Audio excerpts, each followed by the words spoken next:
আমার এই বেগুন গাছটি কিন্তু আগের বছর নার্সারি থেকে আনা চারা থেকে তৈরি করা। তো অলরেডি এই বেগুন গাছ থেকে অনেক বেগুন আমি পেয়ে সেগুলো রান্না করে খেয়েও নিয়েছি। তো শেষবার 4টে বেগুন পেরেছিলাম দুর্গাপূজার পরই। যদিও আমি বীজ থেকে চারা তৈরি করে বেগুন গাছ করেছি আগেও, কিন্তু এখন আর চারা তৈরি না করে নার্সারি থেকে কিনেই নিয়ে আসি। তাই আজকে আমি নন্দিনী আপনাদের সাথে ভাগ করে নেব আমার অভিজ্ঞতা থেকে যা যা জানতে পেরেছি পুরনো বেগুন গাছকে ঠিক কী পরিচর্যা করলে পেতে পারি আরও অনেক দ্বিগুণ বেগুন। তার জন্য প্রথমেই যেটা করণীয় সেটা হলো বেগুন গাছের কাটাই ছাঁটাইয়ের আগে কিন্তু হাতের কাছে রাখতে হবে অ্যান্টিফাঙ্গাল। আমি এখানে তো সাফ অ্যান্টিফাঙ্গাল ব্যবহার করব, দেখাবো আপনাদের। আপনারা হলুদও ব্যবহার করতে পারেন, কেননা কাটাই ছাঁটাইয়ের পরেই সঙ্গে সঙ্গেই এই অ্যান্টিফাঙ্গাল কিন্তু আপনাদের লাগিয়ে দিতে হবে, তা না হলে বেগুন গাছে কিন্তু ডাল মরে যাওয়ার একটা প্রবণতা থাকে। এই কাটাই ছাঁটাই আমি মোটামুটি অনেক যারা খুব অভিজ্ঞ মানুষ তারা একদম পুরো গোড়ার থেকে একটু উপরের ডাল থেকেই পুরো কেটে ফেলে। তো আমার এতটা সাহস নেই, আর আমার ভালোও লাগে না একটা গাছ এতটা এরকমভাবে কেটে দিতে, আমার খুব কষ্ট হয়।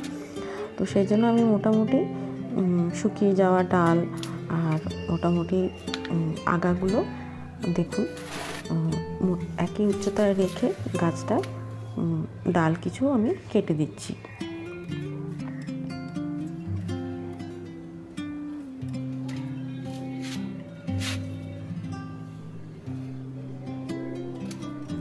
ভিডিওটা কিন্তু পুরোটা দেখবেন, একদম শেষ পর্যন্ত কয়েকটা পয়েন্ট বলবো, সেটা বেশ কাজেই আসবে আপনাদের। এখানে দেখুন একটা বেগুন গাছে বেগুনও ধরেছে। তো এই বেগুন গাছটা যেহেতু আমি এখন আপনাদের পুরো একটা কি করব দেখাবো, দেখতে পাচ্ছেন দেখা যাচ্ছে যে বেগুন গাছের যে মাটিটা রয়েছে দেখবেন শুকনো হয়ে রয়েছে। আমি জল দিইনি ইচ্ছে করি, পুজোর কদিন জল দেওয়া হয়নি, তো গাছের পাতা দেখবেন নুইয়ে পড়েছে। এই কথাটা এই কারণে বলছি, কেননা বেগুন গাছে মাটি কিন্তু কখনো শুকনো রাখবেন না। মাটি শুকনো রাখলেই কিন্তু বেগুন গাছের যে হয়তো বা ফুল আসলো সেই ফুল কিন্তু ঝরে পড়ে যাবে। বেগুন গাছে এমনও না যে কাদা করে রাখতে হবে, কিন্তু মাটি এই যেই ধরনের শুকনো আমি পরবর্তীতে পুরো দেখাবো, মাটিটা বেশ পুরোটাই একদম ওপর থেকে নিচ অবধি শুকিয়েই রয়েছে। এই শুকনো ভাবটা রাখা যাবে না, বেগুন গাছে সবসময় মাটিটা ভেজা ময়েস্ট থাকতে হবে, মানে একটু সোদা। এবং পরবর্তীতে এটাও দেখাবো যে বেগুন গাছে আমি কি সার প্রয়োগ করব এবং কিভাবে মাটিটাকে আমি তৈরি করছি। দেখুন এইখানে মাটি তৈরি করাটা দেখিয়ে দিচ্ছি।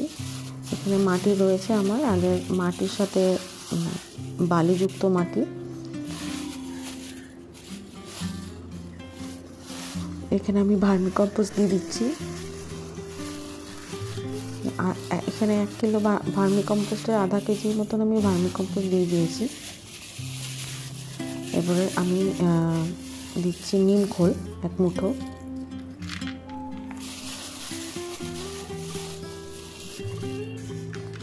এবারে এখানে আমি দেখুন সর্ষে খোল, আমি আস্তে সর্ষে খোল এরকম 1 মুঠো মতন দিয়ে দিচ্ছি। এটা দিয়ে দিচ্ছি বোন ডাস্ট এবং এটা শিংকুচি। এবার মাটিটাকে ভালো করে মিক্স করে আমি রেখে দিচ্ছি। এটা আমি পরবর্তীতে এটা আমি দেব যখন গাছটা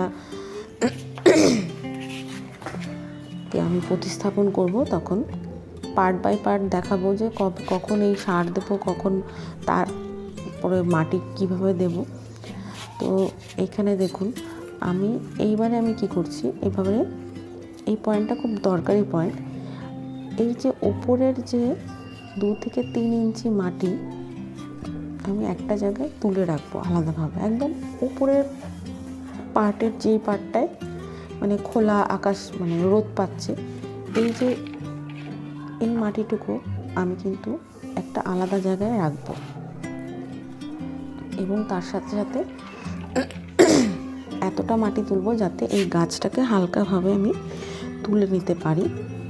এবং এই বেগুন গাছের কিন্তু গোড়াটাকে কোনোভাবেই বিরক্ত করবেন না, ডিস্টার্ব করবেন না, একদম ইনট্যাক্ট রাখতে হবে। এই তো আর বহুবর্ষজীবী গাছ নয় যে আপনি গোড়া কেটে ছেটে ফেটে আপনি আবার বসালেন। এইবারে এই যে নিচের মাটিটা আমি একদম নিচের মাটি, এটা নিচের দিকে মাটি যেটাতে মানে রোদ তো পড়েই না, দেখুন একদম নিচের মাটিটা কিন্তু পুরো শুকনো। আমি আপনাদের আগেও বলেছি বেগুন গাছের মাটিতে কিন্তু জল রাখতে হবে। দেখুন মাটিটার সাথে আমার বালি মেশানো আছে, মাটিটা এঁটেল জাতীয় মাটির সাথে বালি মিশিয়ে আমি মাটিটাকে ঝুরঝুরে তৈরি করেছি। তো এই মাটিটাকে আমি আলাদা করে অন্য একটা জায়গায় রেখেছি। এখানে দেখুন যেই সারটা আমি তৈরি করেছিলাম মাটির সাথে সার, এই সার দেওয়া মাটিটাকে আমি একদম শেষে দিয়েছি। এবং এর সাথে এই বালতির অর্ধেক মাটিটা আমি যে মাটিটা মানে একদম ওপরের দিকের মাটি বেগুন গাছের ছিল, আলাদা করে এই বালতিতে রেখেছিলাম, সেই মাটি আর এই সারটা আমি মিশিয়ে দিচ্ছি। এবং এখানে দেখুন এই যে সার, এটা কিন্তু আমার বাড়িতে তৈরি সার, মিশ্র জৈব সার, এটাও আমি এখানে মিশিয়ে দেব। এবং তার উপরে একটা একদম শুধু মানে মাটি, মানে এর সাথে কোনো সার নেই, ঠিক এই সারের উপরে এই মাটির একটা হালকা লেয়ার দেব। তাহলে কি হলো, মাটি সার একসাথে মিক্স একটা হলো। এবং তার উপরে দিলাম আমি আমার বাড়ির তৈরি মিশ্র সার, এবং তার উপরে একটা সার একদম শুধু শুধু মাটি, এবং তার উপরে আমি এটা বসিয়ে দিলাম গাছটাকে। এইবারে আমি ওই যে ওপরের মাটিটাই এবারে পুরোটা ঢেলে দেবো, মানে উপরের মাটি বলতে উপরে মাটিটা ঢেলে দেবো, মানে নিচের দিকে যে মাটিটা আমি সাইড করে রেখেছিলাম ওটা ওই বালতিতে ভরে আমি আবার এখানে এই একদম, এটা কিন্তু একদম নিচের যে মাটিটা আমি তুলেছিলাম হাত দিয়ে গুঁড়ো গুঁড়ো করে নিয়েছি, ওই মাটিটাই কিন্তু একদম ওপরের লেয়ারে ওই মাটিটাই দিচ্ছি, দেখে নিন একদম নিচের মাটিটা আমি একদম ওপরে দিয়ে দিচ্ছি। এইভাবে খুব সাবধানে যদি টবে লাগানো মানে হয় তাহলে এইভাবে সাবধানে বসাতে হবে। এবং আরেকবার আমি আমার বাড়ির তৈরি এই সারটাকে একদম দেখুন সাইড করে, মানে একদম গোড়ার ওপরে কিন্তু সারটাকে দিচ্ছি না, সাইডে করে মাটির চারপাশে সারটা দিয়ে দিলাম। এতে কি আমার মাটিটা বেশ মানে এই মিশ্র সারে মানে সব কিছু রয়েছে, পাতা সার থেকে শুরু করে মানে যত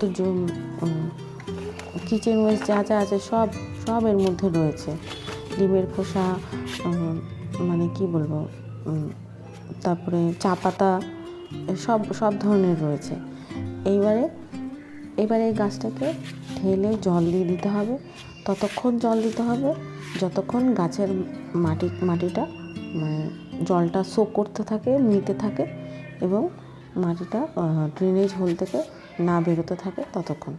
হ্যাঁ, মাটিতে জলটা দেওয়ার আগে আমি এই জায়গাটা পরিষ্কার করে নেব, যথেষ্ট নোংরা হয়ে গেছে। দেখুন মাটি এখানে রেখেছিলাম বলে পুরো জায়গাটা নোংরা হয়ে গেছে।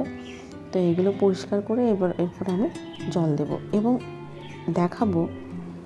জল দেওয়ার সময় আপনারা দেখতে পাবেন মাটির ওপরে দেখুন আমি এই কলার খোসাগুলো, পাকা কলার খোসা আমি একদম ধার বরাবর দিয়ে দিয়েছি। এটা কি হবে, একদম উপরের দিকে থাকবে, খোসাগুলো শুকোবে এবং জল দিতে থাকবো, তার সাথে সাথে এই খোসার থেকে যে রসগুলো যাবে শেকড়ের সাথে, তো এই শেকড় ডেভেলপমেন্টে কলার খোসা খুবই উপযোগী। যেটুকু যাই বা ড্যামেজ হয়েছে কলার খোসা কিন্তু এটাকে আবার ঠিক হতে খুব সাহায্য করবে, বৃদ্ধিতে সাহায্য করবে। আমার অলরেডি একটা কলার খোসা নিয়ে আমার ভিডিও রয়েছে। আশা করি আপনাদের বোঝাতে পেরেছি যে পুরনো বেগুন গাছের কিভাবে যত্ন ও পরিচর্যা করলে আপনারা আবার নতুনভাবে আরও দ্বিগুণ বেগুন পেতে পারেন এবং তার সাথে সাথে বেগুনের ভর্তাও উপভোগ করতে পারেন। ভিডিওটা ভালো লাগলে অবশ্যই একটু লাইক করে দেবেন, কমেন্ট করে জানাবেন কেমন হলো। আর কিছু জানার ইচ্ছে থাকলে অবশ্যই কমেন্ট করবেন এই বিষয় সংক্রান্ত। সবাই ভালো থাকবেন, সুস্থ থাকবেন। ভিডিওটি এবারের জন্য এখানে শেষ করছি।